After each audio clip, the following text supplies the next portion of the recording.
오늘부터 연말까지 우리가 계속해서 출애굽기 말씀, 이제 다른 민수기도 조금씩 보긴 하는데 모세의 이야기를 계속 보게 됩니다. 여러분들 모세는 다 아시죠, 그렇죠?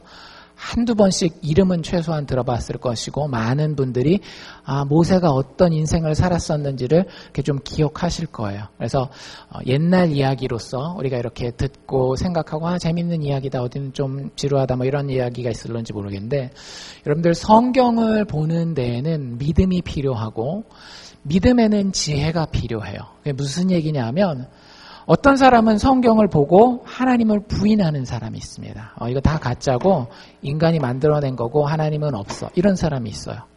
근데 어떤 사람은 성경을 보고 정말 하나님이 살아계심을 만나요.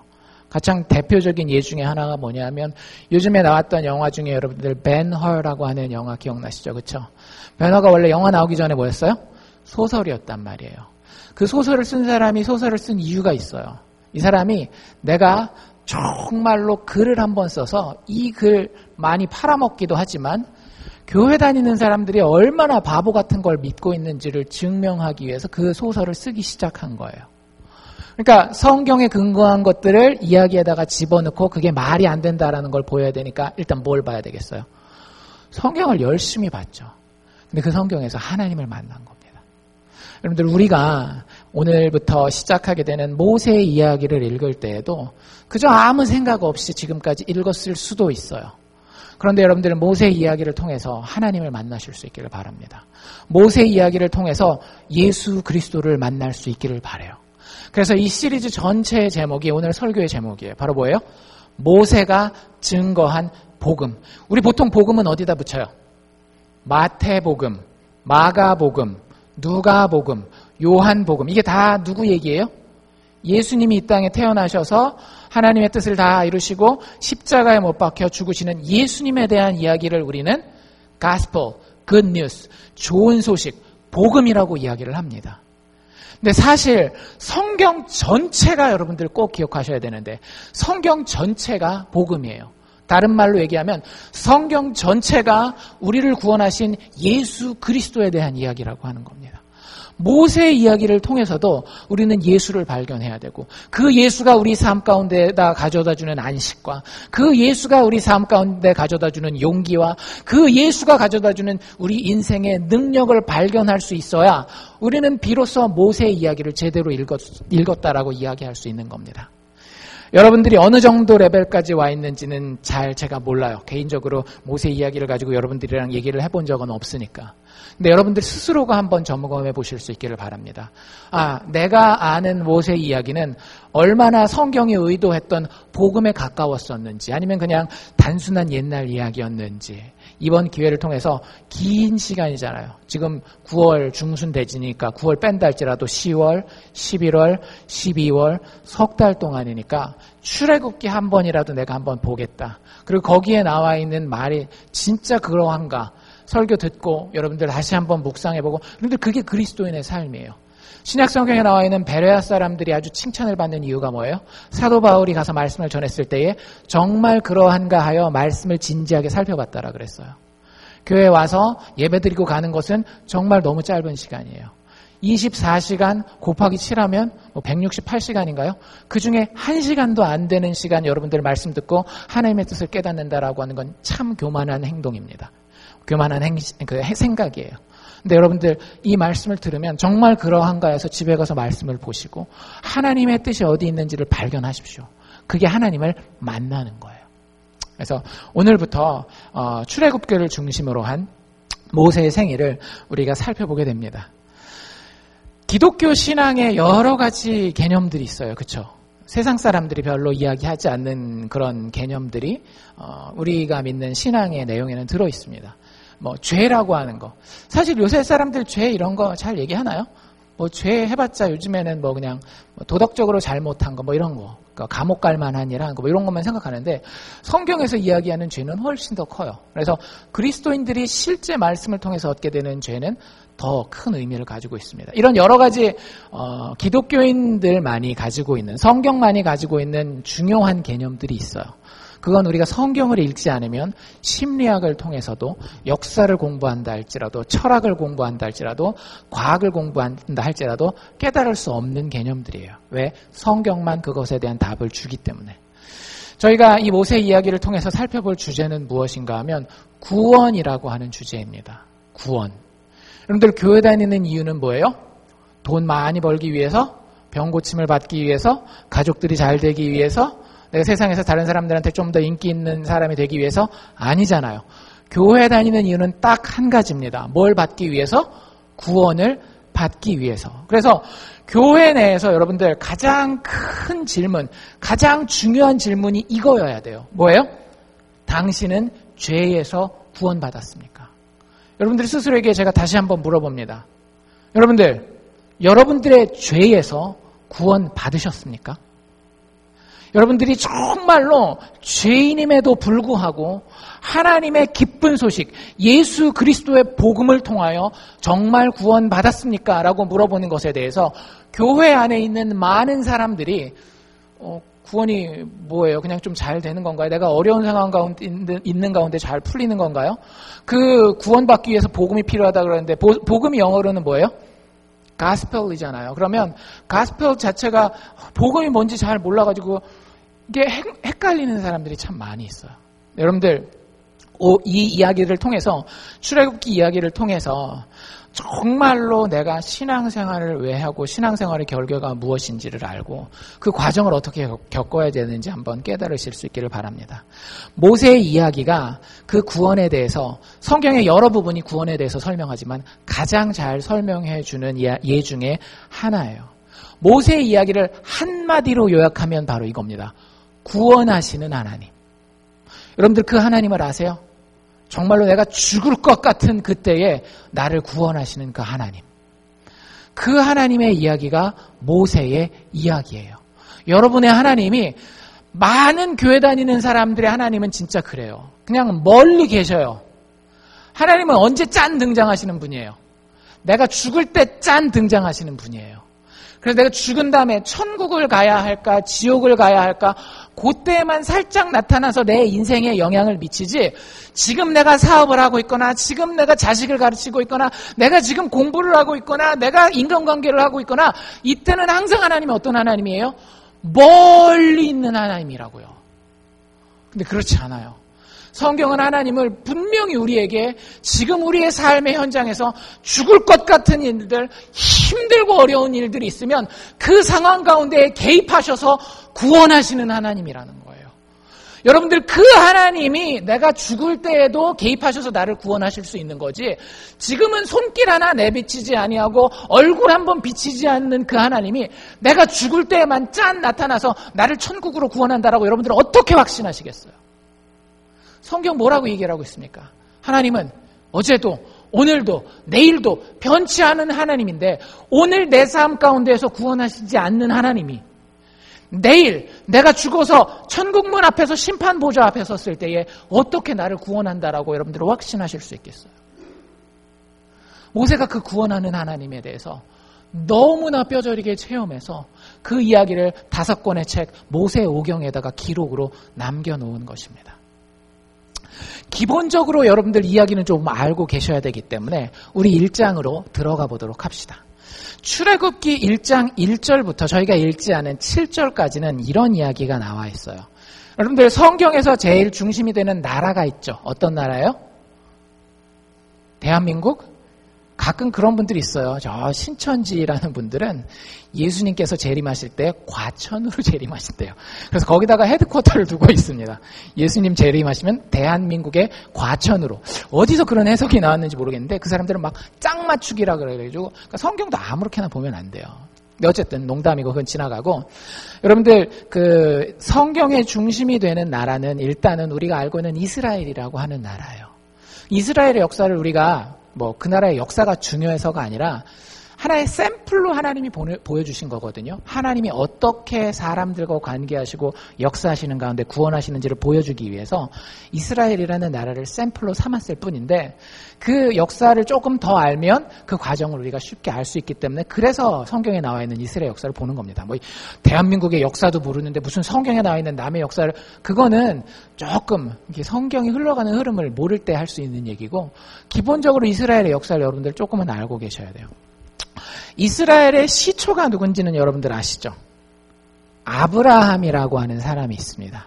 근데 그 아브라함에게 하나님이 약속하신 게 뭐냐면 내가 너로 하여금 번성하게 하고 나라를 만들어 주겠다라고 이야기를 해요. 근데 아브라함이 나라를 만들려면 자식들을 많이 낳아야 돼요? 조금 낳아야 돼요? 많이 낳아야 되잖아요. 근데 아브라함에게는 아들이 몇 명 있었을까요? 예, 물론 첩에게서 낳은 자식이 한 명 더 있고 나중에 후첩을 하나 더 얻거든요. 거기서 낳은 아들들이 있긴 하지만 실질적으로 본인도 인정하고 또 이스라엘의 역사에서 인정하는 아들은 한 명 딱 낳아요. 사라라고 하는 자기 아내에게서 이삭이라고 하는 아들을 한 명 딱 낳습니다. 그러니까 한참 가슴이 부풀었죠. 하나님이 우리 가문을 막 풍성하게 해주셔서 가문 정도가 아니라 나라가 되게 해주신다는데 도대체 어떻게 하시나 보자 했는데 딸랑 아들 몇 명? 한 명. 그것도 간신히 받아요. 막차 타가지고. 100살 돼가지고 아들 낳았는데 그 아들의 이름이 이삭이었어요. 그래서 이삭을 이렇게 키우면서 보니까 이삭도 이제 아들을 낳아야 될 때가 됐는데 참 쉽지 않았던 것 같아요. 이삭이 아들을 낳았는데 몇 명 낳아요, 이번에는? 그래도 배가 했습니다. 몇 명? 2명 낳아요. 근데 문제가 뭔가 하면 이 두 놈 중에 한 놈이 나는 하나님과의 관계가 그렇게 꼭 필요하지 않아요 하고 쉽게 얘기하자면 가문에서 호적에서 자기 이름을 파가지고 나가버립니다. 그것도 큰아들이. 큰아들의 이름은 에서예요. 그래서 에서의 이야기는 우리가 성경을 볼 때 그렇게 많이 등장하지 않아요. 그냥 이스라엘의 형제 나라다 이런 정도만 나오고. 둘째 아들이 누구였죠? 야곱이었어요. 근데 그 야곱이 아주 뭐라 그래야 될까, 이 약간 사기꾼 기질이 있습니다. 자기 아버지도 속여먹고 뭐 이러다가. 근데 하나님 공평하시기 때문에 그 사기로 흥한 사람은 사기로 망하게 돼 있어요. 그래가지고 진짜 적수를 만나죠. 자기 삼촌한테 집에 가지고 얹혀 사는데 와 20년 동안을 엄청 베껴 먹습니다. 삼촌이. 그래가지고 어쨌든 야곱이 그래 살다가 자식들을 낳아요. 자식들을 낳는데 자기가 의도하지 않게 많이 낳습니다. 왜냐하면 아내를 의도하지 않게 많이 가지게 됐거든요. 자기가 사랑하는 사람이랑 결혼하려고 했는데 첫날 밤에 딱 들어갔는데 자기 삼촌이 바꿔치기를 해버렸어요. 여러분들 얼마나 황당하겠어요. 이게 전기불도 없는데 깜깜하게 첫날 밤에 딱 들어갔는데 자기가 사랑하던 여자라고 생각하고 하룻밤 잤는데 그 다음날에 눈을 딱 떠보니까 오! 언니예요. 언니. 야, 그러니까 성경에 보면 별의별 얘기가 다 나오는 거예요. 그럼 어차피 어쩔 수 없으니까 그 책임을 져야 되니까 언니랑 결혼하고 자기가 사랑하는 그 여자랑 결혼을 하긴 해요. 근데 그 둘이 자매가 결혼하고 나서 사이가 어떻겠어요? 좋을 리가 없죠. 남편의 사랑을 네가 받네 내가 받네 해가면서 엄청 싸워서 자기들이 더 사랑받기 위해서 남편한테 여자를 갖다 댑니다. 첩삼아 하면서 자기 여종을 남편한테 갖다 대요. 언니가 그렇게 하니까 나중에 동생도 나도 질 수 없지. 내 여종도 당신 첩으로 삼아. 그래서 야곱은 참 팔자에도 없는 아내를 몇 명이나? 4명이나 가지게 돼요. 그래서 거기에서 자식이 12명이 나와요. 12명이. 참 바보 같은 거죠. 여러분들 그게 하나님의 복이라고 생각하지 마십시오. 성경이 야곱이 그것 때문에 얼마나 고생했는지에 대해서 이야기하고 있어요. 진짜 이건 아주 건강하지 못한 가정입니다. 근데 그럼에도 불구하고 하나님은 그 야곱의 사기꾼 기질과 그 인생의 모자름을 사용해서 하나님이 약속하셨던 내가 너를 위대하게 하리라 라고 하는 그 약속을 이루어 가시는 게 사실은 성경의 역사예요. 그러니까 여러분들 걱정하지 마세요. 내가 좀 부족한 게 있어요? 내가 좀 실수한 게 있어요? 물론 여러분들 그거에 대해서는 책임질 생각하고 하나님 앞에서 정말 엉엉 울면서 회개할 생각해야 됩니다. 근데 한 가지 다행인 것은 뭐예요? 그 끝에 하나님이 책임지신다라고 하는 거예요. 그러니까 예수 믿는 사람들이 이게 좋은 거예요. 자식을 키워도 열심히 자식 키우지만 마지막에 여유가 있어요, 없어요? 있어요. 건강에 대한 문제도 마찬가지예요. 내가 이 건강 끝까지 책임지려고 하지만 병이 조금 드는 것 같아도 마음이 어때요? 하나님을 신뢰하기 때문에 평안함이 있는 거예요. 그게 이스라엘의 역사입니다, 사실은. 근데 이제 그 이스라엘 역사가 출애굽기에 나오면 좀 아주 구체적인 사건을 만나게 돼요. 야곱에게 아들이 몇 명 있었다고요? 12명이 있었단 말이죠. 그 12명의 아들 중에, 그러니까 야곱이 참 미련한 거예요. 하나님 좀 알려주시면 배워야 되는데 왜 그 모든 비극이 시작됐어요? 편애에서부터 시작된 거거든요. 자기가 편애를 받았어요. 자기 형만 좋아하고 아빠가 자기를 안 좋아하니까 가족이 개판이 됐었거든요. 근데 그걸 자기 가족을 따로 이뤘을 때도 편애를 그렇게 한 거예요. 아내 1명, 4명 중에 1명 그렇게 사랑하니까 얼마나 힘들어요. 근데 그걸 깨닫지 못하고 계속 어떻게 해요? 아들 12명 중에 1명을 콕 찍어서 사랑해요. 나머지는 다 길거리표 옷을 입혔는데요. 너는 일로 와. 나이코. 해가지고, 이렇게 딱 표 붙은 거, 이렇게 해서 끝에 살짝 꺾어진 거, 나이코. 해가지고 그 옷 사주고. 그러니까 형들이, 얘가 11번째 아들이었거든요. 12명의 아들 중에. 형들이 좋아했겠어요? 싫어했겠어요? 싫어하죠. 좋아할 리가 없습니다. 그 아이의 이름은 요셉이. 아버지는 되게 좋아했는데, 형들은 참 껄끄러워했어요. 그래서 결국에 형들이 어떻게 해요? 요셉을 죽이려고 해요. 근데 차마 자기 형제니까 죽이지는 못하고 어떻게 해요? 이집트라고 하는 나라, 성경에 애굽이라는 나라가 지금의 이집트입니다. 애굽에다가 노예로 팔아버리는 거예요. 인생 끝났죠, 사실은. 자기 부모를 만날 그런 것도 없고, 여러분들 지금처럼 내가 지금 알칸사에서 조금 안 되면 타주로 가가지고 뭐 해보고, 그거는 오늘날에나 가능한 겁니다. 그 당시에는 반드시 어디에 세틀다운, 자리 잡고 서려면 기본적으로 있어야 되는 게 뭐냐면 패밀리예요. 가족이 없으면 아무것도 시작할 수가 없는 상황이에요.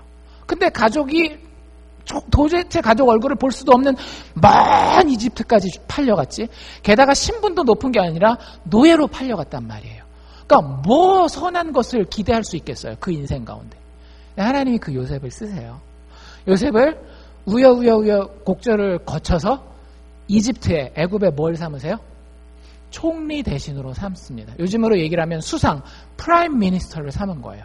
그러니까 왕 다음에 제일 높은 사람이 누가 된 거예요? 노예로 팔려간 요셉이 그렇게 된 거예요. 그러니까 하나님 믿는 사람들은 그런 인생 역전에 대한 꿈이 있어요. 내가 잘나서가 아니라 하나님이 한번 작정하시고 택하신 자에 대해서는 하나님 끝까지 책임지시기 때문에. 잘 생각해 보세요. 여러분들 요셉은 어떻게 됐어요? 이집트 땅에서 완전 바닥을 쳤죠. 그렇죠? 바닥. 근데 하나님은 어떻게 해요? 쫙 끌어올려서 프라임 미니스터의 자리에 올렸단 말이에요. 반대로 남아있는 요셉의 형들은 어때요? 요셉의 형들은 이제 꼴 보기 싫은 그놈 11번째 아들 요셉도 없어지고 아버지가 모든 재산을 우리에게 공평하게 나눠줘서 이제 우리가 잘 나갈 일만 남았다라고 생각했어요. 거기 어떤 일이 벌어졌을까요? 흉년이 듭니다. 그 땅에. 가뭄이 들어서 농사를 져서 우리가 밥을 해먹고 살아야 되잖아요. 뭐 그게 포테이토가 됐건 쌀이 됐건 뭐가 됐든지 먹고 살아야 되는데 흉년이 드는데 첫 해에는 그냥 견딜만 했어요. 근데 이 흉년이 몇 년을 내리들죠? 성경에 보면 7년을 내리 흉년이 드는 거예요. 여러분들 아무리 현대 농업기술이 발전해도 7년 흉년이 들어서 식량을 거두지 못하면 그거 앞에 장사가 없는 거예요. 7년 동안 흉년 들면서 가지고 있는 거 싹 다 말아먹습니다. 그래서 어떻게 돼요? 이렇게 높아있던 요셉의 형들은 쫙 낮아지는 거예요. 여러분들 참 멋있지 않나요, 하나님? 낮은 자는 높이시고 높은 자는 낮추시는. 그래서 예전에 이 요셉이 형들한테 마지막 이집트로 팔려가기 전에 이런 장면이 나와요. 형들한테 진짜 빌어요. 싹싹 빌면서. 손에 지문이 다 없어질 정도로 싹싹 빌면서 형님들 한 번만 살려주시면 내가 앞으로 잘할게요. 그렇게 빌어요. 들었을까요? 안 들었을까요? 안 들었으니까 팔려간 거죠. 근데 나중에 그 오랜 세월이 지나고 난 이후에 이 형들이 이제 바닥까지 떨어진 거예요. 더 떨어질 데가 없어요. 그래서 이제 남은 옵션은 하나, 우리가 남아있는 거 다 먹고 굶어 죽는 거예요. 근데 거기서 서광이 하나, 빛이 하나 쫙 비춰옵니다. 어디서? 여기서. 여기서 이렇게 빛이 쫙 비춰와요. 소문에 듣자 하니 이집트, 애굽이라고 하는 나라에 식량이 넘쳐난다더라. 거기 가면 좀 비싸긴 하지만 먹을 걸 사올 수 있다더라. 그 얘기가 들리는 거예요. 그래가지고 이렇게 낮아진 사람들이 애굽 땅으로 가서, 이집트 땅으로 가서 뭘 사와요? 곡식을 사와요. 첫 번째 가서 사왔는데 흉년이 끝나질 않잖아요. 7년이면 진짜 긴 겁니다. 한 번 더 가요. 한 번 더 갔을 때, 사실 첫 번째 갔을 때 이렇게 돌아올 때 그 사건이 좀 있었어요. 도둑질을 해온 것처럼 거기를 빠져나오게 됐거든요. 자기들이 의도하지도 않았는데. 그러니까 두 번째 가고 싶은데 갈 수가 없는 거예요. 왜? 거기서 도둑질을 해가지고 왔으니까. 그것도 누구 걸 도둑질해온 것처럼 됐는가 하면 그 나라의 왕 다음으로 높은 사람 거. 누구요? 요셉의 것을 도둑질해온 모양이 돼버린 거예요. 그러니까 먹을 걸, 식량을 사온 게 첫 번째 사온 게 다 떨어지니까 또 가긴 가야 되는데 이게 갈 수가 없는 거죠. 그래서 참다 도저히 배고픔 때문에 못 참게 될 때 그럼 목숨을 걸고 가서 자초지정을 설명하고, 사실 우리가 훔치려고 해서 훔친 게 아닌데 미안하다라고 얘기하고 곡식을 사오려고 해요. 갔는데 어떻게 했을까요? 수년 전에 요셉의 모습, 그 모습이 바로 이 형들의 모습이 되는 거예요. 그 요셉 앞에 누군지도 모르죠. 사실 아주 어렸을 때 아기 때 보고 어린이 돼가지고 만나는 거냐. 싹싹 빌면서 우리한테 곡식 한 번만 더 팔아달라고. 우리 나이 많은 아버지 야곱이 있는데, 야곱이라는 아버지가 있는데 죽을지도 모른다고. 그래가면서 그 싹싹 비는 거예요. 요셉이 어떻게 해요? 자기를 탁 드러내고, 형님들, 내가 형님들이 종으로 팔았던 그 요셉입니다 라고 이야기를 하는 거예요. 그리고 나서 오늘 출애굽기 1장으로 이야기가 연결되는 겁니다. 출애굽기 1장에 보면 어떤 얘기가 나와 있는가 하면, 야곱과 함께, 야곱이 누구예요? 요셉의 아버지입니다. 그 4명의 와이프를 가졌던 그 야곱. 그 야곱과 함께 각기 권속을 데리고, 권속은 가족, 식구들을 얘기를 하는 거예요. 식구들을 데리고 애굽에, 즉 이집트에 이르른 이스라엘의 자손들의 이름은 이러하니라 라고 하면서, 가족들의 이름을 쫙 써요. 여러분들 이게 어떤 상황인가 하면, 곡식을 두 번째 사러 갔을 때 요셉을 만났잖아요. 근데 그때도 아직 한참 흉년이 진행되는 기간이니까 여기서 곡식 사가지고 가는 거는 진짜 임시 방편이에요. 우리도 인생 살다 보면 그런 것들 있잖아요. 뭔가 일을 해결하긴 해야 되는데 이게 참 임시 방편 말고는 어떤 다른 방편이 없는 그런 어려운 경우들이 있잖아요. 그러니까 그런 상황이었던 거예요. 그때 요셉이 뭐라고 얘기를 하는가 하면, 아버지, 형님들, 제가 초청하겠습니다. 미국에도 뭐 있어요? 가족 초청 이민이 있잖아요. 그래서 이게 그 미국 이민청을 이렇게 거쳐야 되는데 이민청을 안 거치고 요셉은 누구를 거치면 돼요? 왕을 탁 찍은 거예요. 딱딱딱 하고, 저희 가족들이 있습니다. 70명입니다. 몇 명이요? 70명. 꽤 많아졌죠. 아브라함 한 명에서 70명까지 늘어났잖아요. 70명 있는데 영주권 한번 찍어주시죠. 왕이 찍어줬어요? 안 찍어줬어요? 팡팡팡팡팡팡 해가지고 70개 쫙 찍어줍니다. 그래가지고 영주권 딱 받아가지고 이집트로 넘어오는 장면이 이 출애굽기 1장 장면이에요. 그래서 진짜 70명이 와요. 여기 보면 5절에 이미 애굽에 있는 요셉까지 야곱의 가족들이 모두 70명이었더라. 그리고 나서 시간이 좀 흐른다라고 6절에 이야기해요. 최소한 200년이 흐릅니다. 그걸 이렇게 간단하게 설명하는데요. 요셉과 그의 모든 형제와 그 시대 사람들이 다 죽었다. 그러니까 시간이 흘렀다는 걸 여러분들 아실 수 있겠죠? 근데 그 사이에 어떤 일이 벌어지는가 하면, 이스라엘 자손은 생육이 중다하고 번식하고 창성하고 심히 강대하여 온 땅에 가득하게 되었더라. 이렇게 얘기를 합니다. 쉽게 얘기하자면 이스라엘 사람들의 인구가 늘어났다라는 거예요? 줄어들었다라는 거예요? 엄청나게 늘어납니다. 모세 때에 인구를 세요. 몇 명 정도 됐을까요? 아브라함 한 명에게서 시작됐고 이집트로 이민 올 때 70명 가족이었어요. 그 이후에 모세라는 사람이 지금 이 성경을 썼는데 그 사람 때에 이스라엘의 인구가 몇 명이 되는가 하면 남자 어른만 세거든. 그게 옛날에 인구 세는 방법입니다. 남자 어른만 인구를 셌는데 60만 명이에요. 그러니까 엄청나게 늘었죠. 뭐 이거 100배가 훨씬 더 되죠. 100배 해봤자 뭐 7,000명밖에 안 되는 거니까 10,000배 가까이 된 거예요. 그러니까 하나님이 엄청나게 이스라엘 백성들을 축복해 주셨습니다. 근데 하나님의 언약대로 약속대로 정말 자손이 많아지고 번성하게 되긴 했는데 저희가 읽은 8절부터 문제가 발생하기 시작해요. 8절 말씀 기억나시는지 모르겠는데 8절에 이렇게 기록되어 있어요. 요셉을 알지 못하는 새 왕이 일어났다. 그리고 그가 애굽을 다스리기 시작했다. 이게 무슨 얘기예요? 요셉을 알지 못하는 왕. 요셉이 죽고 난 다음에는 다음 오는 왕들은 요셉을 모르는 왕일 수 있잖아요. 물론 그럴 수도 있어요. 근데 조금 더 복잡한 정치적인 것들이 얽혀져 있습니다. 이집트는 그 대륙으로 봤을 때 어느 대륙이죠? 아프리카라고 하는 대륙에 속해 있어요. 그래서 그 원래 이집트 문명은 아프리카 사람들, 즉 흑인들이 세운 문명이고 그게 쭉 발전하는 거예요. 그런데 대부분의 그 고고학자들이 세계사를 공부하는 고고학자들이 뭐라고 이야기를 하는가 하면 요셉과 요셉의 가족들이 이민 올 때에 그 당시에 이집트의 왕조가 좀 색다른 왕조였다라 그래요. 실제 세계사에 보면 어떻게 돼 있는가 하면 이집트 위쪽에 히타이트라고 하는 철기 문명이 있었습니다. 그 사람들이 한참 정복들을 하는데 그 왕조가 밑으로까지 정복하면서 이집트를 다스렸었던 때가 있었어요. 근데 그게 언제랑 맞아떨어지는 건가 하면 요셉의 가족이 이민 올 때랑 맞아떨어지는 거예요.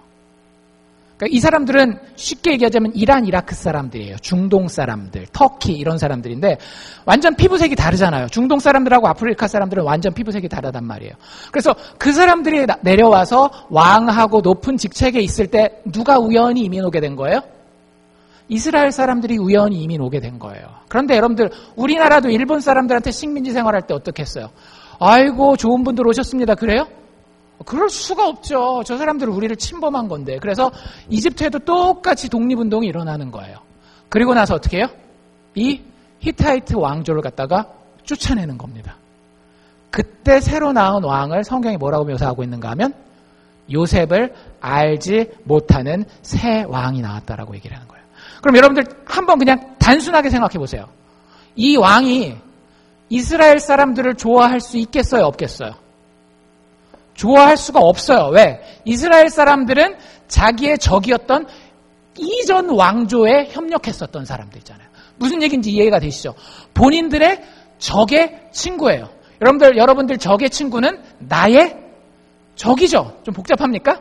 뭐 그런 게 있잖아요. 내 적의 적은 나의 친구고 내 적의 친구는 나의 적이고 뭐 이런 거 있잖아요. 그러니까 내 적의 친구였기 때문에 이스라엘 사람들이 곱게 보일 리가 없는 거예요. 근데 거기다 대고 이렇게 이야기를 합니다. 이 왕이 상당히 똑똑했던 것 같아요. 상당히 똑똑했던 게 9절에 보면 이렇게 얘기를 해요. 왕이 그 신민에게 백성들에게 이르되 사실 그래도 이스라엘 백성들이 그렇게 깽판치고 살지 않으면 이스라엘 백성들에 대한 호감을 가지고 있는 이집트 사람들도 있을 텐데 말을 살살 꺼냅니다. 뭐라고 말을 꺼내는가 하면 이 백성 이스라엘 자손이 우리보다 많고 그 사람들 일들도 잘한다. 이거 뭔 얘기예요? 트럼프가 하는 얘기예요. 히스패닉 인구가 많이 늘어나고 있다. 그리고 그 사람들이 와서 강하게 일을 잘해서 우리의 잡을 다 뺏어가고 있다. 그 멘트를 던지는 거예요. 트럼프가 성경을 봤나 봐요. 어쨌든 그 살살살살 정치적인 작업을 시작하는 거예요. 그러니까 성경을 보면 참 재밌어요. 사실은 우리가 조금 알고 보면 그 이야기를 합니다. 근데 거기서 끝나지 않아요. 그 작업이 다 끝났습니다. 그래서 이제 표가 자기한테 막 쏠리기 시작하니까 10절에 한 단계 더 발전해요. 이렇게 얘기를 하죠. 뭐라고 이야기를 해요? 자, 우리가 그들에게 대하여 지혜롭게 하자. 우리가 생각했을 때에 저 이민 온 사람들 그냥 두면 우리가 이게 어려움을 당할 수 있으니까 좀 지혜롭게 판단해보자라는 거예요. 쉽게 얘기하자면 우리 상식적으로 판단하자라고 하는 거예요. 여러분 동네에 좀 가난한 사람들이 자꾸 이사를 와요. 여러분들 마음이 어떠시겠어요? 조금 그러실 수 있어요. 님비 현상이라고 들어보셨어요? 님비 현상? Not in my backyard라고 하는 게 있어요. 그게 뭐냐면 그 원자력 발전소 같은 거 지으면 사람들이 걱정하잖아요. 그 방사선 나오면 어떻게? 원자력 발전소가 필요하다라는 생각을 하는데도 어떤 사람들은 어디는 꼭 안 된다라는 거예요. 우리 집 뒷마당, 즉 우리 동네는 안 돼 이런 얘기들을 하는 게 오늘날에도 똑같이 있거든요. 근데 그런 심리를 이 왕이 이용하는 겁니다. 그래서 뭐라고 이야기를 하는가 하면 우리가 상식적으로 우리가 손해보지 않도록 잘 한번 해보자라고 이야기를 해요. 그리고 나서 사람들이 그러면 어떤 마음이 들겠어요? 마음 가운데 두려움이 들기 생겨요. 여러분들 이게 정치하는 사람들이 늘 쓰는 방법입니다. 히틀러 같은 경우도 계속해서 사람들의 두려움을 자극해요. 실질적으로 그 정치 기사, 신문 기사 나오잖아요. 그러면 요즘에는 빅데이터가 있어가지고 신문 기사를 다 데이터를 조사하면 사람들에게 가장 영향을 많이 미치는 단어가 이렇게 딱 나오거든요. 그게 뭐냐면 영어에서 danger예요. 그러니까 정치를 아주 잘하는 왕이긴 했던 것 같아요. 사람들한테 우리가 상식적으로 이런 어려움 가운데 두려움 가운데 빠지지 않기 위해서 뭔가 조치를 취해야 된다라고 액션을 이렇게 방석을 깔아놓는 거죠. 그리고 나서 마지막에 결정적으로 팍 터뜨립니다. 그게 뭐예요? 대부분 정치하는 사람들이 여기까지 가요. 전쟁이에요. 전쟁. 만약에 전쟁이 나면 어떡하냐? 너희들 몇 년 전에 히타이트가 쳐들어왔던 거 기억나지? 이 얘기를 탁 하는 거예요. 만약에 그 사람들이 또 쳐들어오면 지금 여기 있는 이 이스라엘 사람들이 우리 편이 될 것 같아? 그 사람들 편이 될 것 같아? 그러면 그때 이제 게임 끝난 겁니다. 모든 이집트 사람들은 누구를 미워하는 거예요? 이스라엘 사람들을 미워할 수밖에 없게 되는 거예요. 이집트 사람들이 꼭 못돼서가 아니라 이런 정치적인 작업의 뒷배경을 모르고 있잖아요. 그러면 사람은 마음 가운데에 예정돼 있는 반응이 나오게 돼 있는 겁니다. 이스라엘 사람들을 아주 미워하는 그런 심리가 이게 이집트에 가득하게 되는 거예요. 거기서 이제 마지막 결정타 11절에 나옵니다. 11절 첫 단어가 뭐예요? 감독들을 이렇게 되잖아요. 그렇죠? 감독들을 그들 위에 세웠다 이렇게 이야기를 하고 있어요. 그렇죠? 여기 감독이라는 말은 아주 양반스럽게 잘 표현해 놓은 단어예요. 영어 성경 뭐 여러 가지 번역들이 있는데 제 거 영어 성경에는 이거 뭐라고 번역하고 있을까요? Slave Master라고 번역하고 있어요. 이게 그냥 단순한 매니저가 아니죠. 그렇죠? 단순한 슈퍼바이저가 아니라 이집트 사람들이 사람을 고용해가지고 쓰는데 그 사람들의 직책이 뭐예요? 노예를 관리하는 사람들이에요. 그럼 여기서 여러분들 뭘 알 수 있어요? 아, 이집트가 지금 신분 개혁을 했구나. 그렇죠? 신분 개혁을 해서 특정 그룹의 사람들을 뭐로 만들어버린 거예요? 노예로 만들어버린 거예요. 그 사람들이 누구예요? 이스라엘 사람들인 거예요. 그러니까 하루아침에 그 나라에 존경받는 그런 클래스에 있었던 사람들이 순식간에 뭐가 돼버린 거예요? 노예가 돼버린 거예요. 그래서 그 사람들을 핍박하기 위해서 그 사회에서 가장 힘들고 지저분하고 어렵고 죽을 수도 있을 만한 일들을 누구에게 시키는가 하면 이스라엘 사람들에게 시킵니다. 어떤 일 시켰대요? 국고성 비돔과 람셋을 건축하게 했다. 그냥 쉽게 생각하면 여러분들 이집트의 건축 양식을 우리가 잘 모르잖아요. 국고성을 어떻게 지었는지 모르지만 그래도 대충 추측할 수 있는 건축물들이 어떤 게 있어요? 피라미드나 스핑크스 같은 거 있단 말이에요. 혹시 이집트 가보신 분들 계세요? 저는 아직 못 가봤는데 그 설명해 놓은 거 보면 돌 하나가 어때요? 사람보다도 훨씬 더 큰 돌들이에요. 뭐 그 당시에 전기가 있었어요? 기중기가 있었어요? 뭐가 있었어요? 그걸 누굴 시키는 거예요? 이스라엘 사람들 시키는 거예요. 물론 뭐 나무 깔고 해가지고 뭐 과학적으로 잘 굴러갔다는, 그래 과학적으로 잘 굴려봐. 네가 굴려봐. 얼마나 힘든 일이겠어요. 그걸 수백 년을 시키는 겁니다.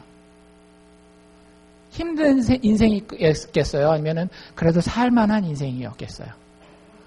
참 힘든 인생이 이스라엘 사람들의 인생이었습니다.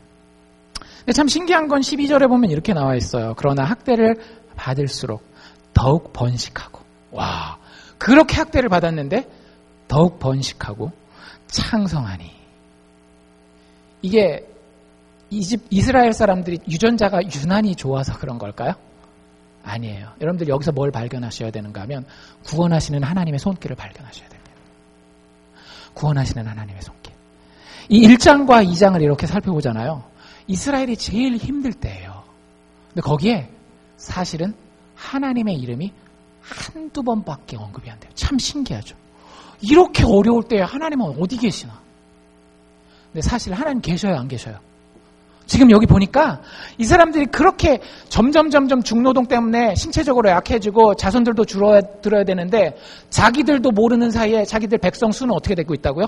점점 학대를 받으면 받을수록 번식하고 창성하고 있더라고요. 누구의 손길? 구원하시는 하나님의 손길. 이게 모세가 이야기하고 싶은 거예요. 그런데 그 복음의 시작이 어때요? 보니까 쉽지는 않은 거예요. 이스라엘의 상태를 보면 14절 말씀을 보면 진짜 쉽지 않다라는 걸 알 수 있어요. 제가 14절을 한번 제 거 버전으로 읽어드리고 그 다음에 원래 히브리 성경에 어떤 식으로 써 있는지 그것도 한번 들려드릴 테니까 한번 두 개를 비교해 보십시오. 이렇게 제 성경에, 여러분들 성경에 기록이 되어 있을 거예요. 고역으로, 아주 힘든 일로 그들의 생활을 괴롭게 하니 곧 흙 이기는 것과 벽돌을 굽는 것과 농사 짓는 것에 여러 가지 일이라. 이런 어려운 일들을 이스라엘 사람들이 했다는 거죠.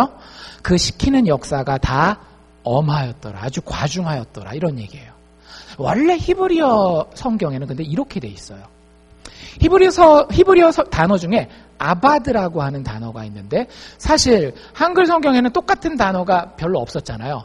근데 히브리어 성경에는 이 아바드라는 단어가 4번 반복해서 나옵니다. 이 아바드가 무슨 뜻인지 제가 읽을 때 한번 찾아보실 수 있기를 바랍니다. 4번 나오는 단어 찾으시면 되겠죠. 4번. 이렇게 돼요. 종살이로 그들의 생활을 괴롭게 하니 곧 흙 이기기와 벽돌 굽기와 농사의 여러 가지 종살이라. 그 종살이 시키는 종살이가 다 엄하였더라. 좀 어려운가요? 4번 딱 나온 단어가 있어요. 뭐죠? 종살이. 아바드라고 하는 단어가 serve, 섬기다라는 뜻인데 그냥 우리가 생각하는 그냥 식당에서 서빙하는 이런 serve가 아니라 노예로서 주인을 섬기는 것을 히브리어 단어로 아바드라고 이야기를 해요. 아바드. 그 단어를 몇 번이나 쓰고 있다라고요? 14절 한 절에서만 4번이나 쓰고 있어요. 4번이나.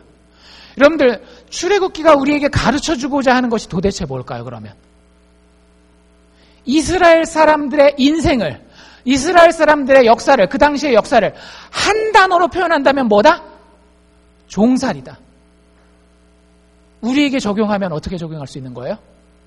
우리가 이 세상에서 발 딛고 살아가는 우리의 모든 인생을 성경적으로 한마디로 표현하면 뭐다? 종살이라고 하는 거예요. 여러분들 꼭 기억하십시오. 성경의 가르침입니다. 제가 억지로 만들어내려고 하는 것이 아니라 성경을 믿음으로 받으려고 하는 모든 그리스도인들에게 인생이 무엇인지를 이야기하고 있어요. 이걸 깨닫지 않으면 우리는 복음 근처에도 갈 수가 없어요. 구원의 근처에도 갈 수 없어요. 근데 그 시작이 사실은 너무 힘들어요. 어려워요. 왜? 이렇게 얘기하고 있으니까. 당신이 사는 인생은요, 노예살이에요. 종살이에요. 많은 분들은 이 성경의 선언 앞에 뭐라고 반문하겠습니까? 내가 왜 종인데요? 조선시대도 아니고 200년 전 미국도 아니고 내가 왜 종입니까? 여러분들 살짝 이런 마음이 올라오시지 않나요? 근데 성경은 단호해요. 육체를 가지고 이 땅에 사는 모든 사람이 지금 종살이, 노예살이 하고 있다라고 이야기를 합니다. 내가 맞는 겁니까? 성경이 맞는 겁니까? 세상이 맞는 겁니까? 하나님이 맞는 겁니까? 믿음 안에서 저는 분명히 이야기할 수 있어요. 하나님이 맞으십니다. 그분이 진리이십니다. 그분이 인생을 종살이라고 이야기한다면 내가 그걸 바라보지 못했고 내가 미련할 뿐이지 여러분들 인생은 종살이에요. 그래도 마음이 불편할 수 있어요. 그래도 난 자유인인데 미국에서 시민권까지 가지고 있는데 투표도 하고 대통령도 내가 뽑는데 막 이럴 수 있단 말이에요. 그런데 여러분들 한번 잘 생각해 보세요. 이렇게 생각해 보면 왜 성경이 그렇게 이야기하고 있구나가 이해가 되실 수도 있어요. 뭐 안 되셔도 할 수 없지만 여러분들 돈이 넉넉하고 조건이 괜찮으면 여러분들 정말 자유로운 인생입니까? 돈도 넉넉하게 있고 조건도 참 괜찮아요. 그럼 정말 자유로운 인생이냐고요. 나는 노예가 아니라 참 자유인으로서 인생을 살고 있습니다라고 여러분들 자신 있게 내 인생과 내 주변에 있는 다른 사람들의 인생을 보면서 이야기하실 수 있겠냐고요. 제가 미국에 와서 제 성품이 달라서 그런 건지 모르겠어요. 참 안타까운 게 있어요. 한인 커뮤니티를 볼 때. 이런 얘기들 들어보셨죠, 여러분들? 뉴욕 얘기인데 여기는 어떤지 모르겠지만 뉴욕 옛날에 살기 좋았대요. 왜? 일요일만 되면 모든 가게들이 다 닫기 때문에 어디 가서 막노동을 하더라도 일주일에 하루는 노는 거예요. 그러니까 이민 초기 얼마나 힘들었겠어요. 막 세탁소 뒤에 가가지고 막 닭공장 가고, 물론 뉴욕에 닭공장이 있는 건 아니겠지만 진짜 막 투잡 쓰리잡 뛰는데 언젠 쉴 수 있는 거예요? 주일은 좀 쉴 수 있단 말이죠. 근데 그게 언제부터 바뀌었을까요? 한국 사람들이 본격 유입되고 난 이후부터 야채 가게들이 문을 닫질 않더래요, 주일날. 제가 들은 얘기예요. 진짜 수십 년 전 이야기죠. 그러니까 다른 가게들이 그걸 본받아서 가게 문을 닫지 않고, 그 다음에 이제 뭐 대형 체인점들, 월마트 같은 것들이 들어서면서 뭐 일주일 내내 돌아가는 가게들이 있습니다. 근데 이민 1세들이 어때요, 여러분들? 이민 1세들 중에 미국 주류 사회 회사에 들어가서 주 5일 근무하는 분들이 저희 가운데 많이 계시나요? 거의 안 계시죠? 그쵸? 대개 이민 1세대가 오면 하는 게 뭐예요? 자기 비즈니스란 말이에요. 실제 저희 교회도 대부분 많은 분들이 자기 비즈니스를 시작하는 것이 우리의 생계를 유지하는 방법입니다. 뉴욕도 비슷해요. 뉴욕도 이게 되면 취업하는 것보다는, 취업은 사실 언어적인 문화적인 벽 때문에 쉽지 않고 자기 비즈니스를 합니다. 근데 제가 정말 안타까웠던 게 뭐였는가 하면, 비즈니스를 하면 여러분들 조금 한국 사람이 열심히 하고 잘하면 돈을 많이 벌어요, 못 벌어요? 많이 버시더라고요. 뭐 가끔 도시들마다 전설들이 있잖아요. 돈 세기 귀찮았었던 시대들이 있더라. 돈을 막 이렇게 레이크, 이거 갈고리로 팍 담아가지고 세는 거는 집에 가서 돈 다 세고 나면은 새벽 1시, 이런 시절들이 있었더라. 알칸사도 그런 시절이 있었다면서요. 그런 시절이 있었더라 얘기를 해요. 돈은 좀 버시더라고요. 정말로 돈을 좀 버시더라고요. 요즘에 아무리 불황이다 해도 그래도 그냥 잡 가지고 아주 좋은 잡이 아닌 이상은 직장 생활하는 것보다 그냥 비즈니스, 뉴욕에서 뭐 좀 세탁소라든지 뭐 이런 거 하면 그래도 자식 사립대학 보내도 사립대학 서포트 할 만큼 돈을 벌어요. 근데 제가 좀 안타까웠던 건 뭐였는가 하면 본인의 삶이 없어요. 무슨 얘기인지 아시죠? 돈이 그렇게 많은데 어디 여행을 갈 수가 없는 거예요. 가도 마음이 늘 불안한 거예요. 항상 내가 이 돈을 막 억수로 해가지고 다스리는 것 같은데 사실은 누가 누구를 다스려요? 내가 돈을 다스리는 게 아니라 돈이 나를 다스리고 있는 거예요. 그렇지 않아요? 솔직하게 정말 다 내려놓고 내가 이 정도면 됐어, 여러분들 자유롭게 돈 너는 나를 다스릴 수 없어 하고 딱 제껴놓고 할 수 있을 만한 용기 있는 사람이 얼마나 돼요? 그런 의미에서 성경이 우리에게 당신들의 인생은 노예살입니다라고 얘기했을 때 정말 인생에 대해서 좀 깊게 생각해 본 사람들은 거기에 뭔 얘기인지 조금 알아먹어요. 여러분들 자식들한테 잘하시죠, 그렇죠? 자식들한테 잘하시죠. 자식들이 잘 못되게 하기 위해서 잘하십니까? 자식들이 잘 되게 하기 위해서 잘하십니까? 자식들이 잘 되게 하기 위해서 잘하셔요. 그런데 그거 알고 계세요? 많은 자식들은 단어를 그렇게 표현하지 않지만 자기들이 부모 밑에서 노예살이 하고 있다라고 느끼고 있습니다. 무슨 얘기야, 이놈들 배가 불러가지고. 야, 니네들 한국에 있을 거 생각해봐. 학원을 몇 시까지 갔다 와야 되는데. 그거에 비하면 니네는 진짜 자유인 중에 자유인이지. 근데 그렇지 않아요. 여러분들 정말로 아이들이 자기의 마음을 솔직히 털어놓을 수 있는 자리를 마련해 놓잖아요. 많은 이민 2세대들, 1.5세들, 2세대들, 이 아이들이 그 마음 가운데에 부모의 종 노릇하고 있다라고 생각해요. 물론 부모를 막 무시하거나 싫어하거나 그런 건 아니지만 한 인간으로서 본인이 독립된 인격체로서 있다라고 느끼지를 못해요. 부모님과 있는 한은. 그래서 애들이 다 고등학교만 졸업하면 어떻게 하려고 그래요? 타주로 가려고 하는 게 여러 가지 다른 이유들도 있겠지만 큰 이유 중에 하나는 뭐냐 하면 노예살이 벗어나고 싶은 거예요. 거꾸로 부모들은 여러분들 어떠세요? 자녀들을 위해서 정말 희생하고 참 아름답고 의미 있는 일을 인생을 산다라고 여러분들 생각하실 수 있잖아요. 근데 특히 한국 부모들, 아버지로서, 어머니로서 애 나는 있지만 정진욱, 한 개인으로서의 나는 존재하나요? 나의 꿈이 있고 내가 여전히 내 인생의 가슴 벅차고 하나님이 주실 내 인생의 비전 때문에, 내 자식의 비전 말고 내 인생의 비전 때문에 아직도 그 꿈을 사람들과 나눌 수 있을 만큼 여러분들 자유인이십니까? 아니면 그래, 이민 1세대인 내가 희생해야지. 나는 고생해도 내 자식들 좋은 음식 먹고 좋은 옷 입고 좋은 대학 가고 편안한 삶을 살아야지. 자발적이라고 이야기할 수 있을지는 모르겠지만 여러분들 제3자의 입장에서 보면 그걸 노예살이라고 불러요. 최근에 뭐 이게 개봉했는지 모르겠는데 영화 중에 영화 제목 중에 이런 게 있다라는 거 아시면 여러분들 깜짝 놀라실 수도 있어요. 원더우먼이라고 하는 영화가 있습니다. 원더우먼은 우리 어렸을 때 보던 TV 시리즈 아닌가요? 원더우먼이 드디어 영화로 나왔어요. DC 코믹스라고 해가지고 그 만화가 이게 미국은 팬덤을 이루거든요. 근데 그 트레일러에 보면 이런 장면이 나옵니다. 이 원더우먼이 사실은 저도 몰랐는데 그 영화에 보면 불사신이었던 거예요. 죽지를 않아요. 그래서 수백 년을 살아옵니다.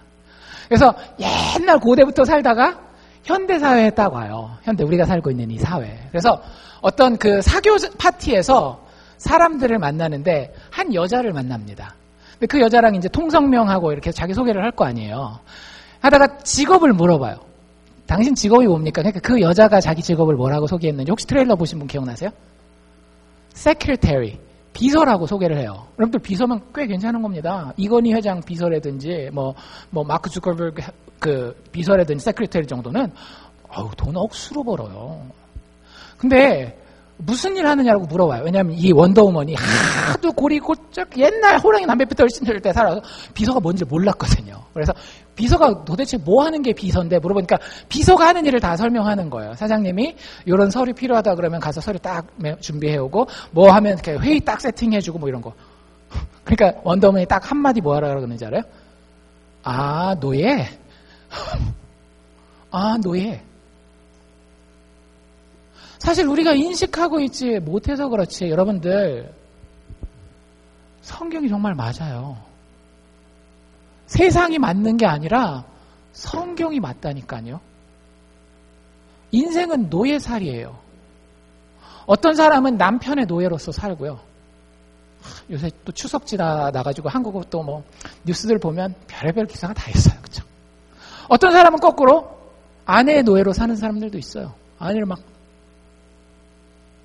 자식의 노예로 사는 사람, 돈의 노예로 사는 사람, 친구의 노예로 사는 사람, 마약의 노예로 사는 사람, 도박의 노예로 사는 사람, 얼마나 많은 것들에 우리가 노예살이 하고 있는지 사실은 모릅니다.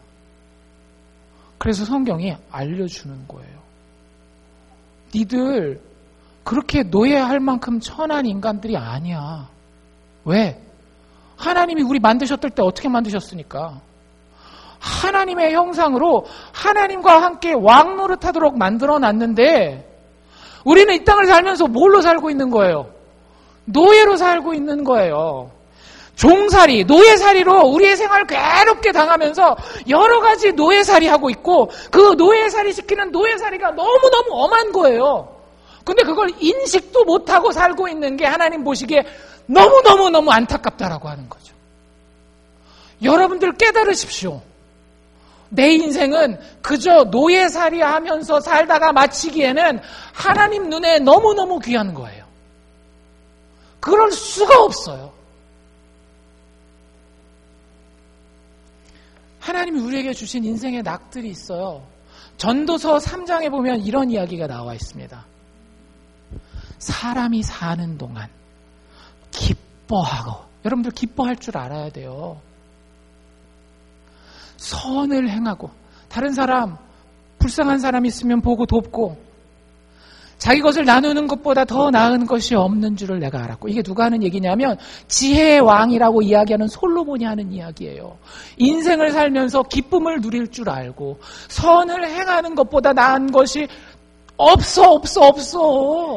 그렇게 돈 열심히 벌고 그렇게 자식에게 목매달고 그거 아니야. 기뻐할 줄 알고 선을 행할 줄 알고 사람마다 먹고 마시고 때로는 수고하며 그 낙을 누리는 것이 누구의 선물이다? 하나님의 선물인 줄을 내가 깨달았다 이거예요. 여러분들 성경이 이야기하고 있는 이 자유인의 삶과 우리의 삶이 얼마나 같은 모습인지 다른 모습인지를 살펴보실 수 있어야 된다라고 하는 거예요. 여러분들 그 종살이에서 구원하기 원하는 하나님이 우리 하나님이십니다. 그 하나님의 구원을 그저 받으십시오. 400년 종살이 했거든요. 430년. 이스라엘 백성들이 자신의 힘으로 이 종살이에서 빠져나올 수 있었을까요? 없었을까요? 결국 자신의 힘으로는 그 종살이에서 빠져나올 수 없었어요. 누가 나타나서야? 모세가 나타나서야. 하나님의 보내신 그 자가 나타나서야 드디어 이스라엘 백성들은 하나님의 구원의 반열에 동참할 수 있게 됩니다. 여러분들, 우리를 위해서 하나님이 보내주신 분이 계세요. 우리가 이 인생의 종살이에서 아무것도 할 수 없고 도저히 빠져나올 수 없는 그 상황에 하나님이 드디어 우리의 종살이를 끝내기 위해서 보내주신 분이 계세요. 그게 누구예요? 예수 그리스도 우리 주이십니다.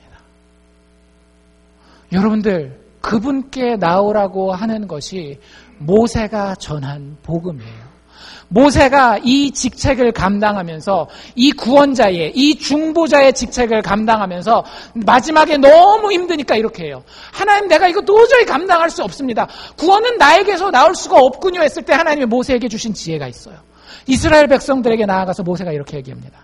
나와 같은 선지자를 하나님께서 보내주실 것이니 너희가 그의 말을 들으라. 그래서 예수가 오셨어요. 그리고 예수가 우리를 위해서 죽어주셨고 그 예수가 우리를 위해서 다시 살아나셨습니다. 정말 동화 같은 얘기죠. 과연 이 노예살이가 그 중보자를 믿는 것으로 해결이 될까? 모세 이야기의 결론은 그것만이 우리의 종살이를 끝낼 수 있는 유일한 길이라고 이야기를 합니다. 세상은 우리의 숨통을 조여와요. 여기 맨 마지막 이야기 어떤 이야기가 나와요? 이스라엘의 아기들을, 남자아이들을 다 죽이려고 하는 그런 이야기가 나오잖아요. 세상은 그렇게 우리의 숨통을 조여옵니다. 사업이라고 하는 도구를 통해서 경제적인 혹은 공부에 관한 여러 가지 인간관계에 대한 도구를 통해서 우리의 숨통을 조여와요. 여러분들 그 아이들을 살렸던 게 누구예요? 하나님의 보내신 산파들이었단 말이에요. 여러분들 그 하나님의 보내신 그 사람을 기대하는 인생, 예수를 기대하는 인생이 구원에 가까운 인생이라는 것 기대하실 수 있기를 바랍니다. 여러분들 마음 가운데에 깊이 품으시고 내가 예수 놓치지 않으리라. 그래서 반드시 이 종살이의 굴레에서 벗어나리라라고 하는 믿음의 담대함 가지고 예수만 바라보시기를 주의 이름으로 축원합니다. 기도합시다.